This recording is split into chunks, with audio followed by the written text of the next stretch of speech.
দীঘায় কাকে উদ্দেশ্য করে কি বললেন দিলীপ ঘোষ? আমার এত বছরের সাধনা জীবন, যারা নিজেদের ধান্ধায় অন্য দল থেকে এসেছে তাদের কাছে বিজেপি শিখবো না। যারা মমতা ব্যানার্জির আঁচলে বড় হয়েছে তারা নিজেদের ধান্দায় বিজেপিতে এসেছে। বিজেপিকে যে সাফল্য এনে দিয়েছিলাম এখন সেসব নেই কেন? জনপ্রতিনিধি কমছে, বিজেপির স্বাদ চলে গেছে।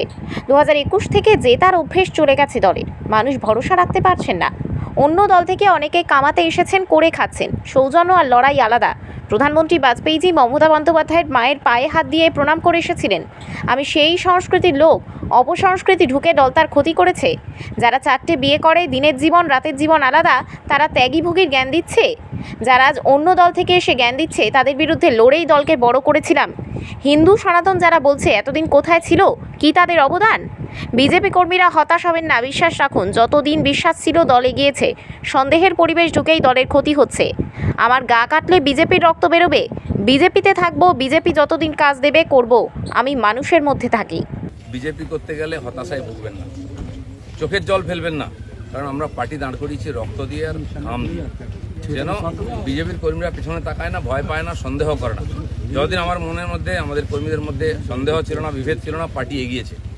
যেদিন থেকে এই ধরনের অপসংস্কৃতি ঢুকেছে তখন থেকে পার্টি পিছোচ্ছে। দিলীপ ঘোষ 42 বছর ধরে ঘরবাড়ি ছেড়ে সমাজের কাজ করছে, 10 বছর রাজনীতি করছে। দিলীপ ঘোষের দিকে আঙুল তোলার হিম্মত কারো নেই, না পক্ষে না বিপক্ষে। যে কোনো ধরনের আমি চ্যালেঞ্জ করছি। যাদেরকে আমি নিয়ে এসে নেতা বানিয়েছি, যারা বিজেপি দেশে করে খাচ্ছে, তাদেরই বেশি পেট ব্যথা হচ্ছে। যাদেরকে আমি নিয়ে এসে নেতা করেছি তারা খুব চিন্তিত ভবিষ্যৎ নিয়ে। পার্টির উপরে ভরসা রাখুন, চিন্তা করার কোনো দরকার নেই। আর দিলীপ ঘোষ পার্টি ছাড়বে কি না, কোথায় যাবে, অনেকে দুশ্চিন্তাগ্রস্ত, অনেকে আনন্দিত। দুশ্চিন্তা করার দরকার নেই, আনন্দিত হওয়ার দরকার নেই। দিলীপ ঘোষ দরকার হলে রাজনীতি ছাড়বে, কিন্তু পার্টি ছাড়বে না, বিজেপি ছাড়বে না, এটা পরিষ্কার বলে দিচ্ছি। কিছু লোক হয়তো চাইছেন আমি পার্টি ছাড়লে জায়গাটা খালি হবে, সুবিধা হবে। সেটা হওয়ার চান্স নেই, কারণ আমাদের কাছে মিশন পশ্চিমবাংলায় যতদিন না রাজনৈতিক পরিবর্তন হচ্ছে, লড়াই চলবে। আর যে আমার লক্ষ লক্ষ সাথী 10 বছর ধরে আমার সঙ্গে লড়াই করেছেন, রক্ত দিয়েছেন, ঘাম দিয়েছেন, প্রাণ দিয়েছেন, পরিবারকে রাস্তায় বসিয়ে দিয়েছেন, সেটাই আমাদের কাছে প্রেরণা।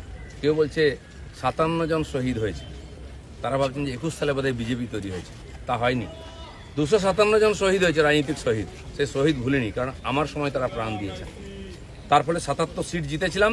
আজকে 1 ডজন এমএলএ আমাদের ছেড়ে চলে গেছে, এমপি চলে যাচ্ছে, পঞ্চায়েত, জেলা পরিষদ, সমিতি চলে যাচ্ছে। কিন্তু আমি বলছি আমাদের বিচারধারা, আমাদের রাস্তা ঠিক আছে। ঘাবড়াবেন না, ভয় পাবেন না। বিজেপি ভয় পায় না বলে ভারতবর্ষে পরিবর্তন করতে পেরেছে। আমরা সেই পার্টির সংস্কৃতি মানি যে পার্টির প্রধানমন্ত্রী অটল বিহারী বাজপেয়ী কালীঘাটে গিয়ে মমতা ব্যানার্জির মায়ের পায়ে হাত দিয়ে প্রণাম করেছিলেন। আমরা সেই সংস্কৃতির লোক। মমতা ব্যানার্জি তখন আমাদের সঙ্গে ছিলেন, আর অন্যদিকে চলে গেছেন, শত্রু হয়ে গেছেন, এটা আমি মনে করি না। রাজনীতি আমার কোনো শত্রু নেই, আমি সবাইকে মিত্র করার চেষ্টা করি। আর মিত্র করেছি বলে ভারতীয় জনতা পার্টি এত বড় হয়েছে। অন্য পার্টির বহু নেতা এসে পার্টির নেতৃত্ব করছেন। তো সেই জন্য আমরা সেই সংস্কৃতির লোক, সেই পার্টির কর্মী যে পার্টির প্রধানমন্ত্রী অটল বিহারী বাজপেয়ী শান্তির বার্তা নিয়ে বাসে চড়ে লাহোরে গেছিলেন, শত্রুর দেশে গেছিলেন, ঘোষিত শত্রু পাকিস্তান। প্রধানমন্ত্রীর সঙ্গে আলাপ করেছিলেন। ফিরে আসার পরে পাকিস্তান আক্রমণ করেছিল, কার্গিল যুদ্ধ হয়েছিল। অটল বিহারীর হাত কাঁপেনি, মিরাজ পাঠিয়ে দিয়ে, সেনা পাঠিয়ে দিয়ে সমস্ত বাংকার গুঁড়িয়ে দিয়েছিলেন। আমরা সেই সংস্কৃতি, এটা ভারতের সংস্কৃতি, এটা বিজেপি সংস্কৃতি।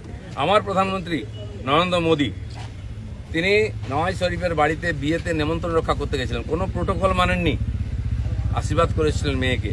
কিন্তু তারপরে পাঠানকোট হয়েছিল, পুলওয়ামা হয়েছিল, কিন্তু নরেন্দ্র মোদী সার্জিক্যাল স্ট্রাইক করতে, এয়ার স্ট্রাইক করতে পিছিয়ে যাননি, কারণ এটাই বিজেপি, এটাই ভারতীয় সংস্কৃতি। সেজন্য আমরা যেন আমাদের পরিচিতি না ভুলে যাই। আমার পাড়ায় বিয়ে হচ্ছে টিএমসি নেতার বাড়িতে, সে টিএমসি করে বলে তার বাড়িতে আমি বিয়েতে যাব না। এই ধরনের জঘন্য নিম্ন রুচির রাজনীতি দিলীপ ঘোষ করে না, করবেও না, এটা আমি ঘৃণা করি। আমার বাড়ির জামাই যদি অন্য পার্টি করে, সেই মেয়ের বাড়ি আমি যাব না, এই রাজনীতি দিলীপ ঘোষ করে না, করবে না। যারা করতে চাইছে এটাকে, বিজেপি এই অপসংস্কৃতি আনতে চাইছে, তারা বিজেপি জানে না, তারা বিজেপি জানে না, তারা দিলীপ ঘোষকে চেনে না, এর পিছনে কত ত্যাগ তপস্যা আছে জানে না। যারা 21 সালে এসছে, 20 সালে বিজেপিতে এসছে না, তারা বিজেপি বুঝতে পারবে না। কেউ কেউ RSS দেখাচ্ছে, কেউ কেউ হিন্দুত্ব বোঝাচ্ছে। দিলীপ ঘোষকে হিন্দুত্ব বোঝাবেন না। আমার কাটলে গায়ে হিন্দুর রক্ত বেরোবে, বিজেপির রক্ত বেরোবে, বাকিদের গায়ে কি রক্ত? কে বড় বড় কথা কারা বলছে? যারা মমতা ব্যানার্জি আঁচলের তলায় থেকে নেতা হয়েছে। আরো বড় বড় কথা বলছে, অনেকে চরিত্রের কথা বলছে, যারা কালীঘাটের উচ্ছিষ্ট খেয়ে জীবন কাটিয়েছে, আজকে বিজেপির উচ্ছিষ্ট খেয়ে বেঁচে আছে। তারা দিলীপ ঘোষকে ক্যারেক্টার সার্টিফিকেট দিচ্ছে। যারা 4টে বিয়ে করে 14টা গার্লফ্রেন্ড রাখে, রাত্রের জীবন একরকম, দিনের জীবন একরকম, তারা দিলীপ ঘোষকে ত্যাগী ভোগী বলছে। আহাম্মক, রাস্তায় দাঁড়িয়ে বলো লোকে কি বলবে। দিলীপ ঘোষ আজকেও রাস্তায় দাঁড়িয়ে আছে, কালো দাঁড়িয়েছিল, আগামী দিনেও থাকবে। মানুষ জানে দিলীপ ঘোষ কি করেছে, দিলীপ ঘোষ কি। আমার মন আর মুখ এক। আমি পর্দার আড়ালে কথা বলি না, কোনো নেতার সঙ্গে বন্ধ ঘরে মিশি না, আমি সে যেই নেতা হোক। আমি চৌরাস্তায় দাঁড়িয়ে কথা বলি, ক্যামেরার সামনে কথা বলি। এটা দিলীপ ঘোষ, তাতে যদি কারো কষ্ট আমার কিছু করার নেই। দিলীপ ঘোষের মিশন ঠিক আছে, দিলীপ ঘোষ পাল্টাবে না, নীতি পাল্টাবে না। দিলীপ ঘোষ বাংলায় পাল্টাতে এসছে, অর্ধেকটা হয়ে গেছে। যারা কোনোদিন পার্টির জন্য কন্ট্রিবিউশন করেননি তারা বুঝবেন না বিজেপি কি, দিলীপ ঘোষ কি। সেই জন্য কষ্ট পাওয়ার কোনো কারণ নেই। দিলীপ ঘোষ আছে, দিলীপ ঘোষ থাকবে যতদিন পার্টির প্রয়োজন হবে। যে কর্মীরা আবেগে ভাসছেন, আবেগে ভাসার সময় নয়। যদি সত্যি সংকট আছে লড়াই করুন। আর বিজেপির কর্মীদের উপর আক্রমণ, হিন্দুর উপর আক্রমণ ভারতবর্ষে প্রথমবার হয়েছে। আজ যারা বড় বড় কথা বলছেন তারা হিন্দুর জন্য কতটা লড়াই করেছে, কি ত্যাগ করেছেন। 4 পয়সার ত্যাগ নেই, বিজেপিতে কামাতে এসছেন, কামানো কমে যাচ্ছে। আমি দোকান সাজিয়ে দিয়েছিলাম 77টা এমএলএ দিয়ে, 1 ডজন এমএলএ আজকে নাই কেন? এমপি কোথায় গেল? জেলা পরিষদ সমিতির প্রধান চলে যাচ্ছে কেন? জবাব কে দেবে? 21-এর পর থেকে বিজেপির নাম ছিল। 19 সালে বিজেপি 41% ভোট পেয়েছিল, এবং আজ অনেক নেতা আমাদের পার্টিতে তার বিরুদ্ধে লড়াই করে আমরা পার্টিকে বাড়িয়েছিলাম। অনেকে প্রশ্ন করছেন, 41% ভোট আর 121টা বিধানসভায় আমরা লিড নিয়েছিলাম। 5 বছর পরে 24 সালের ইলেকশনে সেই ভোট 39% নেমেছে, আর 91টা বিধানসভায় আমরা লিড পেয়েছি। পার্টি এগোচ্ছে না পিছোচ্ছে? আমরা জিততে ভুলে গেছি 21 সালের পরে। প্রশ্ন করুন, পাবলিক প্রশ্ন করছে। দিলীপ ঘোষের এটাই প্রশ্ন আছে। যারা আমাকে প্রশ্ন করছেন আমি তাদের দিকে প্রশ্ন করছি। আপনারা তো নীতি শেখাচ্ছেন, রাজনীতি শেখাচ্ছেন, হিন্দুত্ব শেখাচ্ছেন, কি দিয়েছেন সমাজ? কেন পার্টি নেমে গেছে? 250 লোকের প্রাণের বিনিময়ে যে পার্টি দাঁড় করিয়েছিলাম সে পার্টি কোথায় আজকে? কেন হারছি আমরা? কেন লোকে চিৎকার করছে? আর এই দালালরা যেদিন থেকে পার্টিতে এসছে বিজেপির গন্ধও চলে গেছে, বিজেপির স্বাদও চলে গেছে। লোক বিজেপির ভরসা করতে পারছে না। তাই ভরসা ফিরিয়ে আনার জন্য লড়াই করুন, নাটক করবেন না। রক্ত দিয়েছি আমরা, ঘাম দিয়েছি, তারপরে মানুষের বিশ্বাস জিতেছি, মানুষের আশীর্বাদ জিতেছি। দিলীপ ঘোষের তো লড়াই জারি আছে। আপনারা ঠিক করুন কে কোন পার্টি থেকে লড়াই করবেন।